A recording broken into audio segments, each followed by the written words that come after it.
Bakenyezi mwese mwumva ururimi rw'ikirundi canke ikinyarwanda, nagira mfate aka kanya mbanze ndabifurize umunsi mukuru mwiza w'abakenyezi, umunsi mukuru umwami wacu Yesu Kristo yaduhaye, kuko hariho intwari z'abagore bahagurutse ko umugore yari yasizwe inyuma n'amateka.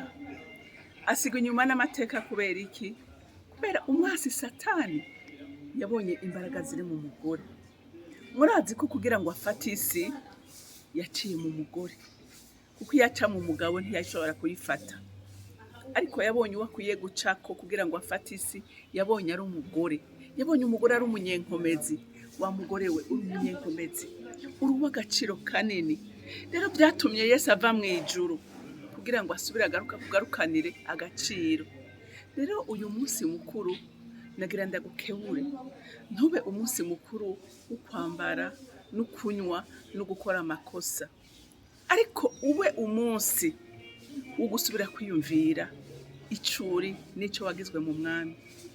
Umenye ko uri umuntu wo kuzana impinduka mw'isi, kuko umugore ahagurutse ahagurukana na benshi.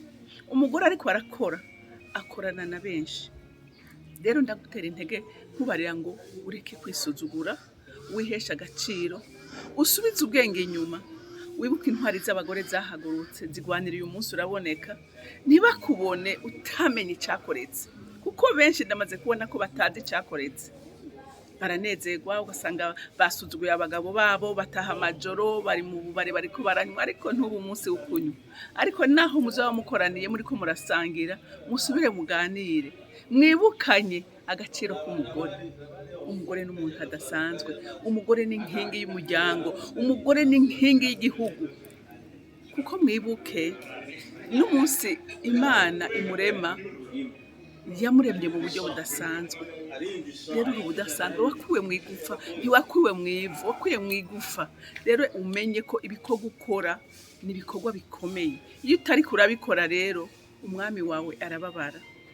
Rero ndabifurije umunsi mukuru mwiza.